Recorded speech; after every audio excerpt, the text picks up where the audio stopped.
CJ the bunker tano Ghanaian Times the kutami Ghanaian Times the kutami na some no banner headline or say NDPC assessment SDG say message we hold money near me bond no say time 20 by 2030 no send insanity na dia Ghana target no e betima achieve ni na name no by 2030 no na nipa be say 2.3 million me Ghana for no they are in danger no more live below the poverty line CJ asem ana parliament so majority leader no dey ato mo say wo mo mani nko eye kwa obefa so dey leave no aye adwuma sense wo nyina be sori atia so yempe munyimfiro akwapimpo lo na asem no so sankopie court wonim say appeal no aba na judge otena adwa no so no asane 90 day jail term ode man no o so nkotua 12,000 Ghana cedis na jail term no yenyimfiri ho ntina tetenya de otua sika ne de a enya de obekọ fiase government aban so ya na dwene say infantile community mining scheme bi a wode aba hafo no mansinimu wa hafo mantem no ndwuma beye se mpimienu ena manfo no ebenya ewo ehono na chese Ghanaian Times e dia wode enam no Daily Guide o say NDC accept 2022 budget no o ma accept infantile community mining scheme so bibia adwuma eno medical bo so ana eye takrade maame na wonyam kidnapping de ben ya honsem sorry no na tem da ho court nipa enwotwe ana osu ohwese obaba be di adansefo ba enwotwe no wofro mo ena online poll bi akoso aba ama aban adwumamufu a government appointees na onipa na adwuma so nipa Daily Guide e de aba ne say online polls omo ye no owura Henry Cote odikan aban mpanifo a mampani apom so mo nya adwuma no ono na chese regional ministers ne nko na say appointees ni na government appointees MMDCs ministers deputy CEOs ni adini na o say paper no essay has emerged the most active government official in a recent online poll undertaken among 1,680 respondents. So I see. The government appointees, you know, Ora Henry Udimu, okay, people loan so they no ewa ha. Okay. Dide, asemba ko daily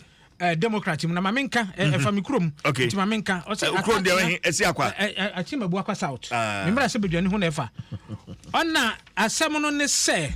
atachia onyamnyamfo attach amra sebedwani abaka sa amra sebedwani ni mfoni da ha special prosecutor mfoni da ha na na adodan kwakufu adu mfoni da ha ana odumfo bi petitioner bi o se bra na oru attach ya eye osoafo a wohwe enwuma na dance hu nsem no transactions bi ho course ne mre so a kwan ofa so sensan no anko abadwafo ho amfa one sansasie procurement act no so etia ba ntensensem bebre nti petitioner no e de akodan special prosecutor so ru attach ya bra no yo soafo no otu anamom bia Ghana ebe ha papa nti enmanim ya no special prosecutor o mampani akufuado ane some friends saying government agencies do investigations fa fraud no ne corruption no na ade no won momodin ase oru attach ya wo betwe no na wabisabisa ne nsem no aye hwehwemu fiko say we Daily Democrat e dia wode enam no bafo se meduru achemeda sound engineer ba kwa me wo ho na onim ye adwuma pa because na me ye voice over advert those days 100 Ghana 80 Ghana 120 Ghana your friend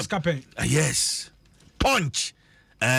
obi o dan bia onim sound engineer friend punch na punch ana pay wo tie me woni ko be praise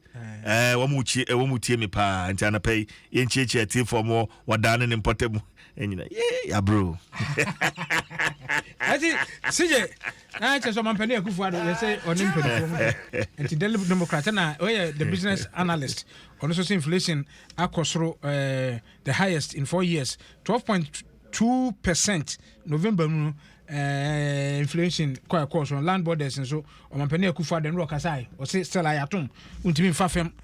free Togo free Nigeria memo obaba de akofa du pre na bra na just said your name CJ some sorry there na me wo fa bi odi ni birthday no ye Asamankese assistant headmaster Asamankese senior high me wo fa Kwadwo Krantin